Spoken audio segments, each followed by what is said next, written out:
Hello Arsenal fans, old, young and new. I have not made a video in like a month. I kind of been watching games on and off, watching here and there. Losses, draws, wins, all of that. Europa League, Premier League, all of that. Okay, so my last video I talked about Europa League, the round of 16, leg 2, and I talked about the West Ham game that we had that weekend at West Ham, London Stadium.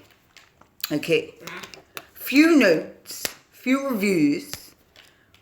My first review is of the round of 16, leg 2, and then my review is on West Ham United versus Arsenal Premier League. Then I have previews and reviews, which will be the preview and review of the Premier League game with Arsenal and Liverpool at home in Emirates. The quarterfinal to League 1, to who we got chosen to, Slavia Prague or Slavia Praha as some might call it. And we were home in the first game. And then we have the preview and review of the Premier League game, Sheffield United at their field away. And then we have the preview and review of the quarterfinal League 2 of Slavia Praha versus, or Slavia Prague versus Arsenal, where we went to Greece. And then we have, we did Greece or Czech Republic? I think it was Czech. And then we have Premier League preview and review of the Arsenal and Fulham game, which just happened on the weekend. And then I will have the preview of Friday's game. I will do that tomorrow, actually. And that will be Arsenal versus Everton. And then I will also do a preview as well on Saturday for the, we got chosen to be with Villarreal and Arsenal for the semi-finals of League 1. Now, let's capture the reviews of the round of 16 League 2, where we played at home to Olympiacos. I have no notes. My note is, I told you already, it don't matter if we won it, it don't matter if we drew it, it don't matter if we lost it. We were still in regardless. So that's my review of that. And now my review of the West Ham game. My review, West Ham 3, Arsenal 3. Utter and complete nonsense. Nonsense. There was no strategy. We had a horrible back line. Apparently, we got a point out of the blue with the last 2 goals. From what I saw, Laka was not doing as well as I expected him to do. And coming off of the Thursday Olympiacos loss, where we lost 1-0 at home, it just wasn't something we saw eye to eye. But then again, West Ham is clearly above us. They were above us at that point, and they are still above us now. So at the end of the day, I feel this way about those 2 reviews. Whether we won, lost, or drew any of those 2 games, we had to make sure once we finished that West Ham game that every game after that was a win or a draw. Regardless of the matter, regardless of where we are in the table, we needed points. We don't need to lose any goal differences. We don't need to lose points. We didn't need to lose anything. So now, we move forward to the preview and the review part, where I'm going to do the preview of how I felt about the Arsenal and Pool game. The Arsenal and Pool game, yes, Arsenal, little baby Arsenal fan.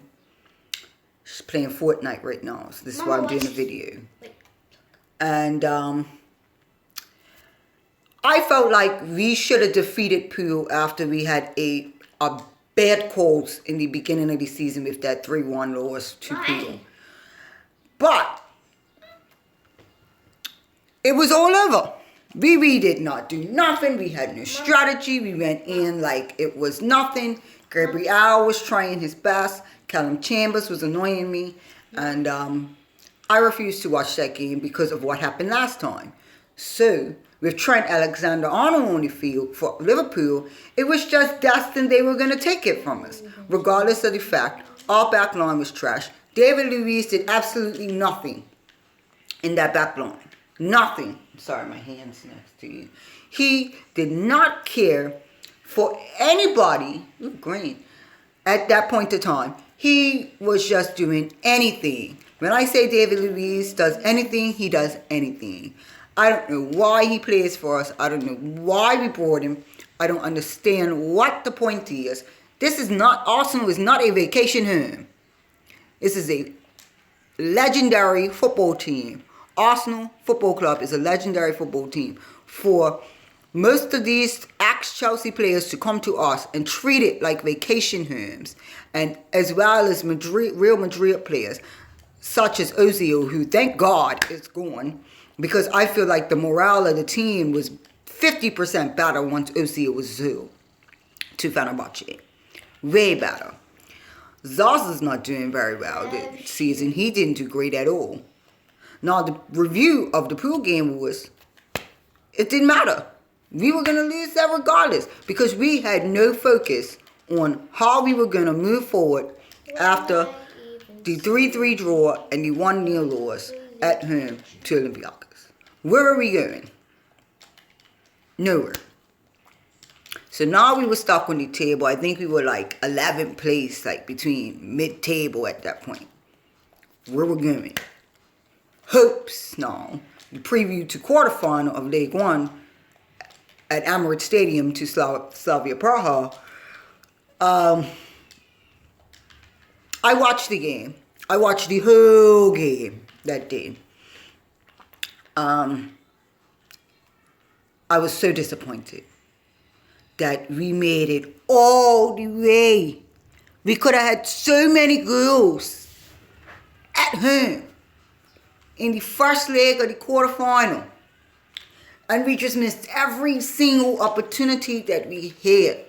For them to take that last shot at the last minute and draw the game and gain that extra goal, I think for me it hurt us. But it also showed us where we need to be fixed. We need to make sure our midfield's better. Our technicalities were all over the place. I don't know what Mikel Arteta was thinking at that time or at the moment. But it was a game where we could have won like legends. If Dennis Bergkamp and, Freddie Lungenberg and Robert Perez and Thierry Henry were playing on that field, none of that would have occurred. We would have at least been 3 up in the first half. At least 3 up.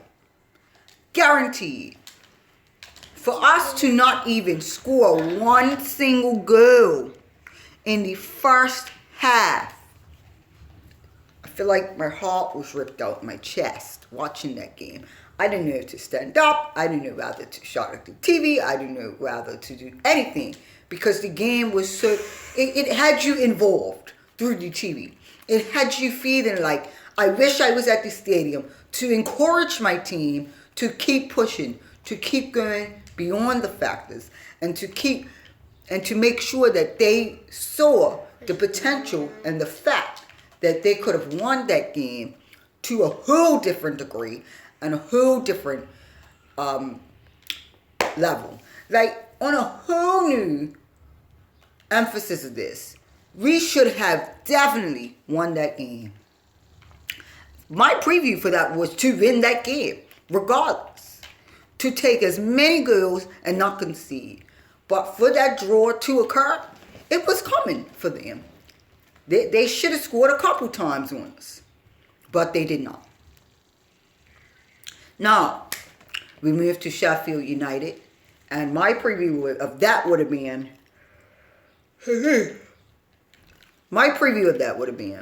let's relegate Sheffield. Let's show everybody that we can come back from a loss, a draw, a loss, 2 losses and 2 draws, and we can kill it. And what did we do? We killed it. That Sheffield United game, my notes are this. Laka actually had a really good one-on-one with that keeper, and he scored that third goal with finesse and great possession. The name that kept coming up for me during that game was Chambers. Callum Chambers was beasting out there. He was beasting out there. Like, how a defender come back, try to be a striker, try to be a midfielder, goes back to being a defender. He's an all-rounder guy. He sure is. Excuse me, but I will say this. We have a great young defensive team. We just need to play them. If we do not play these guys, they are not going to get to the potential that we want them to be at. Arsenal is a passing team. We are a scoring team. We are not a defensive team, no. But I would rather have a great back line and a decent midfield and amazing strikers than have a crap back line, okay midfield, and amazing strikers. What's the point in having amazing strikers if I have a crap back line? None and void at that point, right? But we relegated Sheffield. We did wonderful.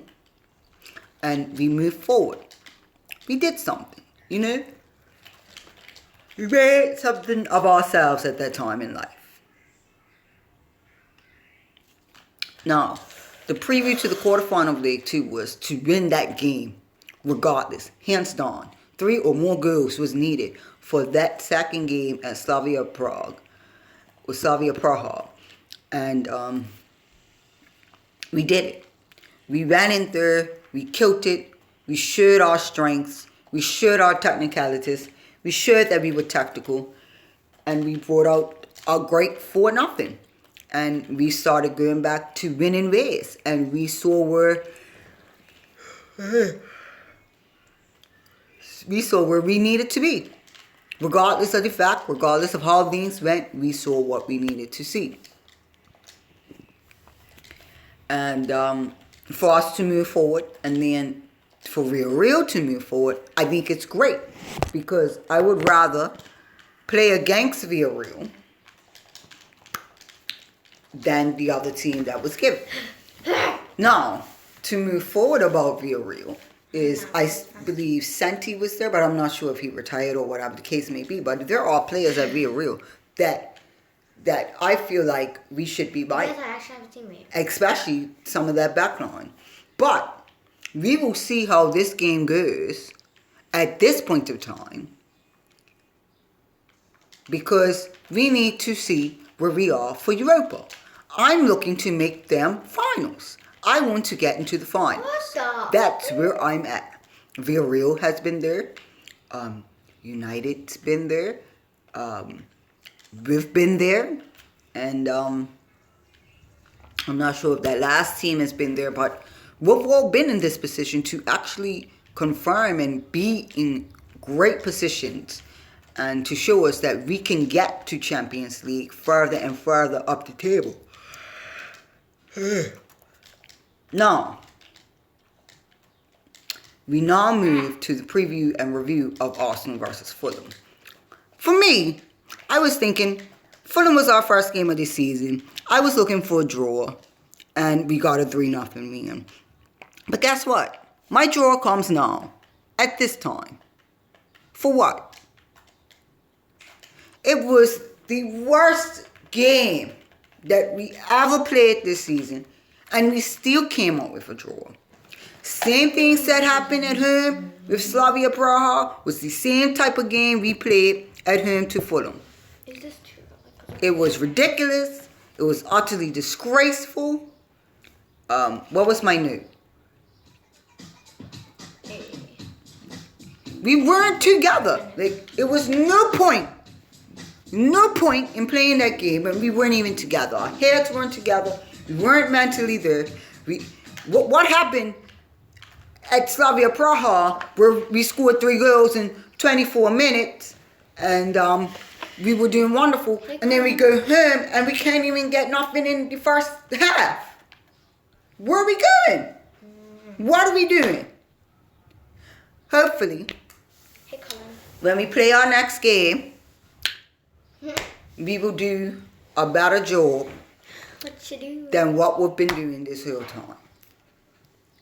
Nice. To come out of that with, I just basically reviewed about 7 games and we only got 2 wins out of those 7 games. What are we doing? 2 wins, 3 draws, 2 losses.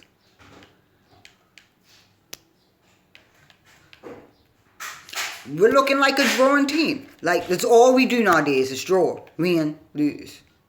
Lose, win, draw. Draw, lose, win. It's just too much. As an Arsenal fan now, I feel like we can do way better. What happened? Way better than what we're doing now. If Mikel Arteta just changes his technical and tactical ways and he puts in the right players for the right games, we can be in the top 6. I cannot. What? If we reach the top 6 on Friday, all praise and glory to God and Mikel Arteta and the players. Because at that rate, it will show that what we have been progressing to be is exactly what we want to be. This is showing me, these draws, these losses, these wins, this is showing me that I'm just throwing anybody on the field and I don't care how it goes. I just want goals and I just want wins that I may never get. It's bad mentality. It says you have to put out what you're going to get back. Regardless of the fact of who plays up front, regardless of the injuries, regardless of the nonsense, and by the way, what's with regardless of all the backflash, I feel Mikel Arteta needs to just prove, don't even prove to me, just show me that you know that these players are worth it.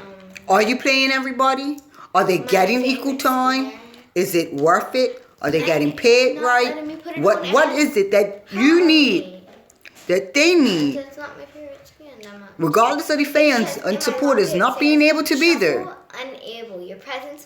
we need to push them through every social media aspect, everything.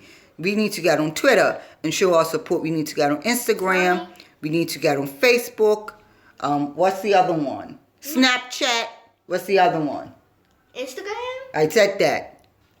All social media. TikTok. Get on there.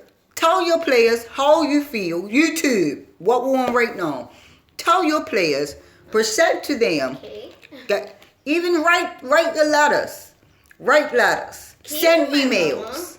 Send your love. Send packages of food, healthy food, to say we are thinking of you. Because this, to me, this mentality of Mikel Arteta is driving me up a wall. And all I can say to this is, let's do our best as supporters and fans. Keep moving forward. Keep driving them. Show them that we're watching. Show them that we're here. Show them that they got potential. Also, I just want to say this. Lacazette and Saka in the wrong position. I feel like if Saka moves to the midfield, where was Eddie Nikita all this time? He comes out of the blue and draws the game for Fulham. That's another thing I wanted to know. How dare he not play Eddie Nikita for a time? Yes, I know Eddie was injured, but at the end of the day, Eddie Nikita is our goal operator, and so is Saka. Lacazette, let's put him to the side. We got other keepers coming in. Let's put a new keeper in. Not for the next 2 games though. We need Leno for these next 2 games. But after these next 2 games, we can start producing our players and putting them out there and showing them that, you know, you have this, you got this. So let's just show our support. Let's just show our love, because this is what we're here for, and this is what we're doing. And It yes, says I'm not part of the LGBTQI plus random order, Arsenal including community, your marker. but I support, I'm part in my own way here in this country. Mother, but I just wanna. this is what we're doing. That you're acting a little bit crazy. I am acting crazy. This is what happened. See? Even the young fans know when the older fans are acting crazy. We just want to know what is going on in my Tata's mind. And Stan Kroenke, walk away. Arsenal all day. Every day.